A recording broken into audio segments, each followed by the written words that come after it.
Welcome to Thrilling Tales of Adventure. I'm Mardell, reading The People of the Myth by H.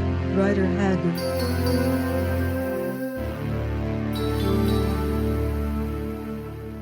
Chapter 16. Misunderstandings. For some days after the acrimonious conversation that has been reported, the relations between Leonard and Juanna were not a little strained, although the necessities of travel brought them into continual contact. Both felt that they had cause of complaint against the other, and both were at heart somewhat ashamed of the part which they had played. Leonard regretted ever having made the agreement with Soa, and Juanna, now that she had cooled down a little, regretted having spoken as she did upon the subject. Her pride was offended, but after all, how could he know? Besides, he was an adventurer, and it was natural that he should make terms. Doubtless also his anxiety to win fortune had to do with the lady whose name was written in the prayer book.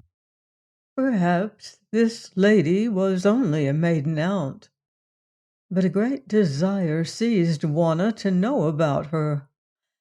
And when such a wish enters the heart of a woman, it is probable that she will find a means to satisfy it. Having no one else to ask, Juanna sounded Otter, with whom she was on friendly terms, only to find that the subject of Jane Beach did not interest the dwarf. He hazarded a remark, however, that doubtless she was one of the Bass's wives when he lived in his big kraal over the water.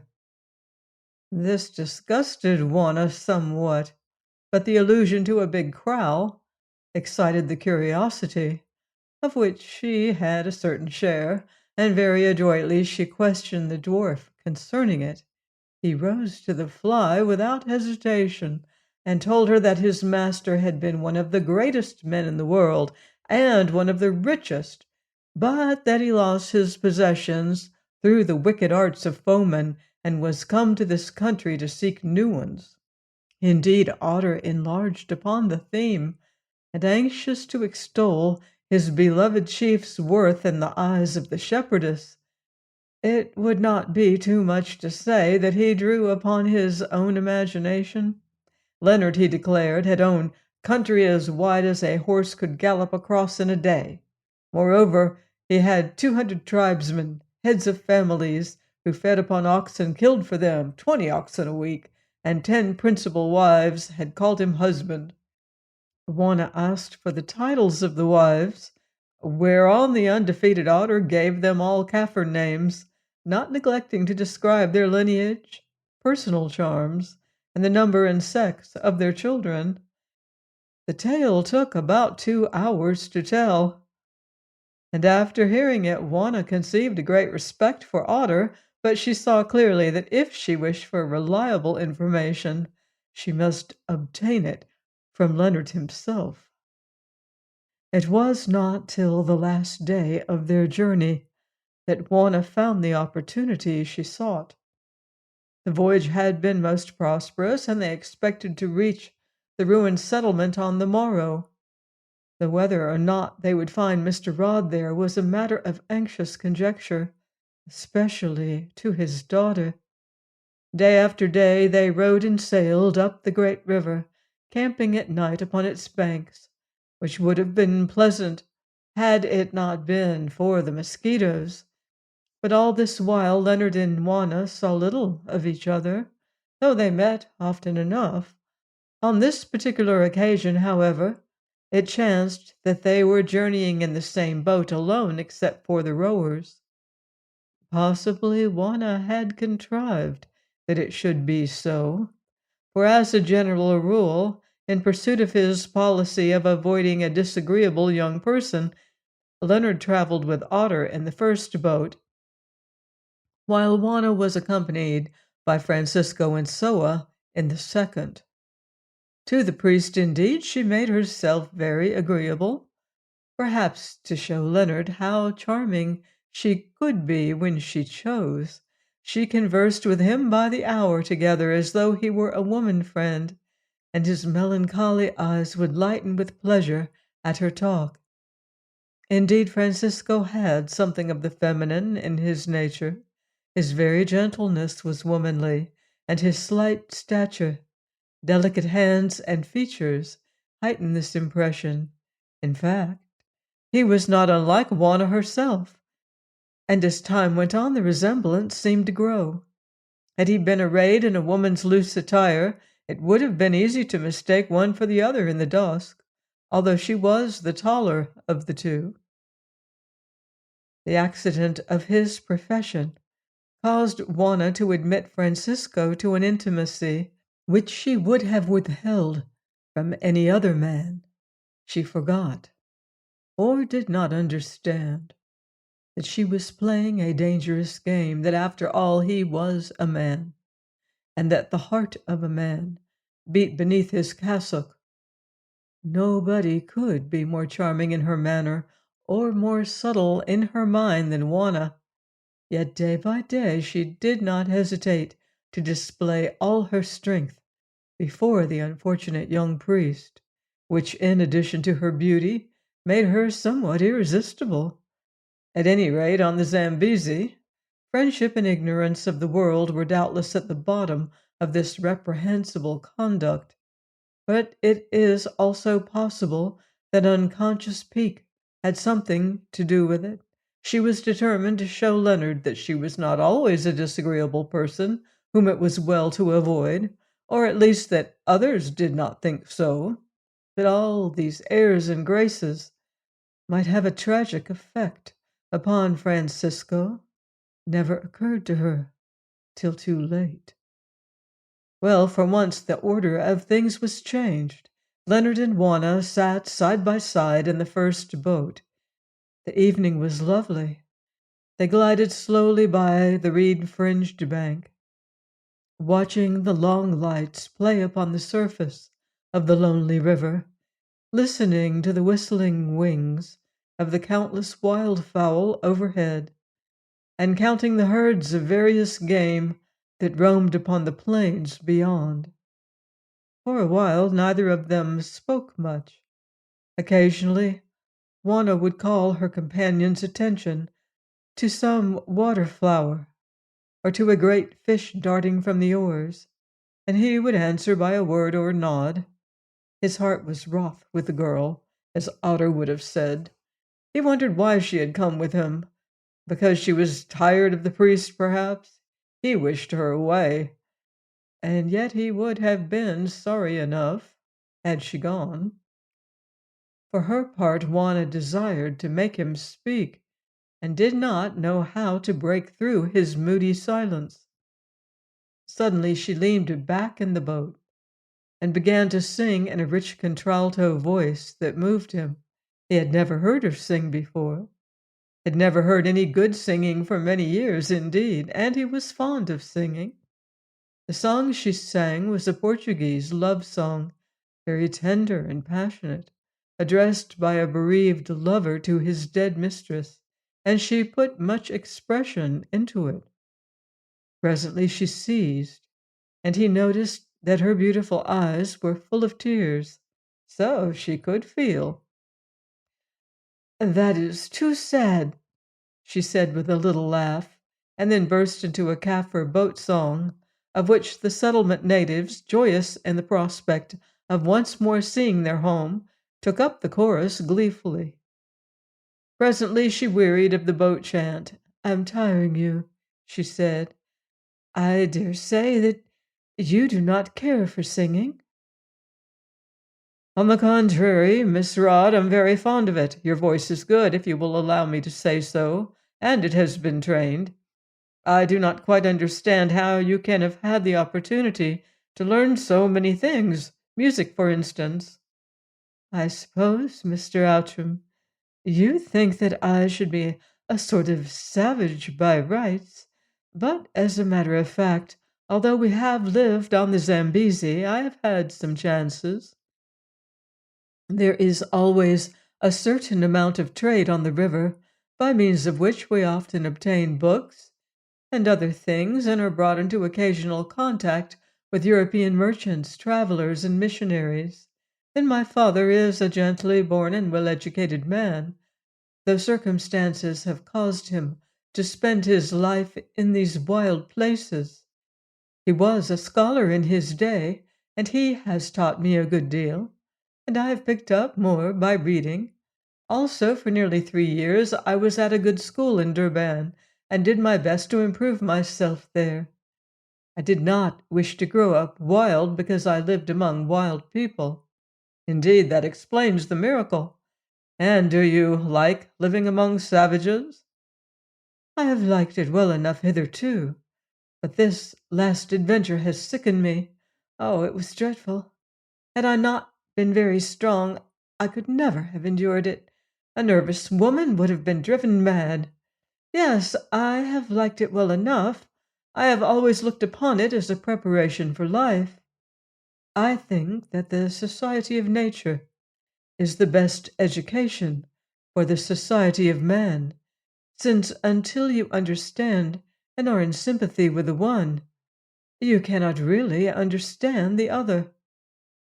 Now I should like to go to Europe and see the world and its civilizations, for I know from what stuff they were evolved.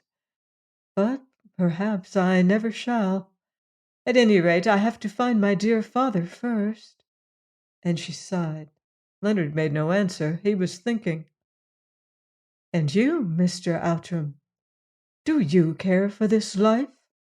I, he exclaimed bitterly. Like yourself, Miss Rodd, I am the victim of circumstances and must make the best of them. As I told you, I am a penniless adventurer, seeking my fortune in the rough places of the earth. Of course, I might earn a livelihood in England, but that is of no use to me. I must win wealth, and a great deal of it. What is the good? She said. Is there any object in wearing out one's life by trying to grow rich? That depends. I have an object, one which I have sworn to fulfill. She looked at him inquiringly. Miss Rodd, I will tell you. My brother, who died of fever some weeks ago, and I were the last male survivors of a very ancient house.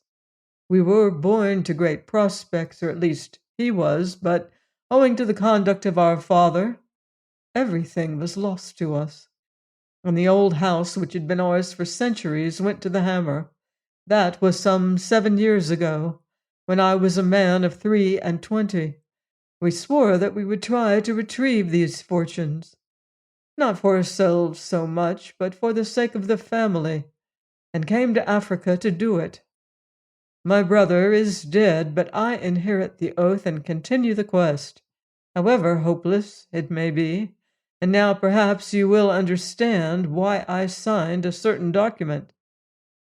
Yes, she said, I understand now. It is a strange history. But tell me, have you no relations left? One, I believe, if she still lives, a maiden aunt, my mother's sister. Is she Jane Beach? She asked quickly. Forgive me, but I saw that name in the prayer book. No, he said. She is not Jane Beach. Juanna hesitated. Then curiosity and perhaps other feelings overcame her, and she asked straight out, Who is Jane Beach? Leonard looked at Juanna and remembered all that he had suffered at her hands. It was impertinent of her to ask such a question, but since she chose to do so, she should have an answer. Doubtless she supposed that he was in love with her. Doubtless her conduct was premeditated and aimed at the repression of his hopes. He would show her that there were other women in the world, and that one of them at any rate had not thought so poorly of him. It was foolish conduct on his part, but then people suffering under unmerited snubs, neglect, and mockery at the hands of a lady they admire are apt to lose their judgment and do foolish things. So he answered, Jane Beach is the lady to whom I was engaged. "I guessed it," she replied with a smile and a shiver. "I guessed it when I saw that you always carried the prayer book about with you." "You forget, Miss Rodd, that the prayer book contains an agreement which might become valuable." Juana took no heed of his sarcasm. She was too intent on other thoughts. "And are you engaged to her now?" "No, I suppose not. Her father broke off the match when we lost our fortunes." "She must have been very sorry." "Yes, she was very sorry." "How interesting! You must not think me curious, Mr. Outram, but I have never come across a love affair, that is, a white love affair, out of a novel. Of course, she often writes to you." "I have never heard from her since I left England." "Indeed? Surely she might have written or sent a message." "I suppose that her father forbade it," Leonard answered, but in his heart he also thought that Jane might have written or sent a message, and could well guess why none had come. "Ah, her father! Well, tell me, was she very beautiful?" "She was the loveliest woman that I ever saw. Except one who is sitting at my side," he added to himself. "And do you love her very much?" "Yes, I loved her very much." If Juana heard the change of tense, she took no note of it. It was such a little thing, only one letter, and yet what a vast gulf there is between love and loved. It is measureless. Still, most people have crossed it in their lives, some of them more than once. He told her the exact truth, but after a woman's fashion, she added to the truth. He said that he had loved Jane Beach, and she did not doubt that he still loved her more than ever. How was she to know that the image of this far-away and hateful Jane was fading from his mind, to be replaced by that of a certain present Juana? She took it all for granted and filled in the details with a liberal hand and in high colors. Juana took it all for granted. Again she shivered, and her lips turned gray with pain. She understood now that she had loved him ever since the night when they first met in the slave camp. It was her love as yet unrecognized, which, transforming her, had caused her to behave so badly. It had been dreadful to her to think that she should be thrust upon this man in a mock marriage. It was worse to know that he had entered on her rescue not for her own sake, but in the hope of winning wealth.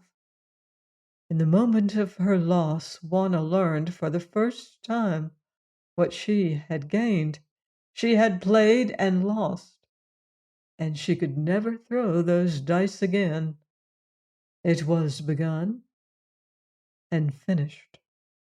So Juana thought and felt. A little more experience of the world might have taught her differently, but she had no experience, and in such novels as she had read the hero seldom varied in the pursuit of his first love or turned to look upon another. Oh, if all heroes and heroines acted up to this golden rule, what an uncommonly dull world it would be! Juana gathered her energies and spoke in a low, steady voice. "Mr. Outram," she said, "I am so much obliged to you for telling me all this. It interests me a great deal, and I earnestly hope that Soa's tale of treasure will turn out to be true, and that you may win it by my help. It will be some slight return for all that you have done for me. Yes, I hope that you will win it and buy back your home, and after your years of toil and danger, live there in honor and happiness, and love as you deserve to do. And now I ask you to forgive me my behavior, my rudeness, and my bitter speeches, It has been shameful, I know. Perhaps you will make some excuse for me when you remember all that I have gone through. My nerves were shaken. I was not myself. I acted like a half-wild minx. There, that is all." As she spoke, Juana began to draw the signet ring from her left hand. But she never completed the act. It was his gift to her, the only outward link between her and the man whom she had lost. Why should she part with it? It reminded her of so much. She knew now that this mock marriage was, in a sense, a true one. That is, so far as she was concerned, for from that hour she had indeed given her spirit into his keeping. Not herself, but her better half and her love. And those solemn words over her in that dreadful place and time had consecrated the gift. It was nothing, it meant nothing, yet on her it should be binding, though not on him. Yes, all her life she would remain as true to him in mind and act as though she had indeed become his wife on that night of fear. To do so would be her only happiness, she thought, though it is strange that in her sorrow she should turn for comfort to this very event, the mere mention of which had moved her to scorn and bitterness. But so it was, and so let it be. Leonard saw the look upon her face. He had never seen anything quite like it before.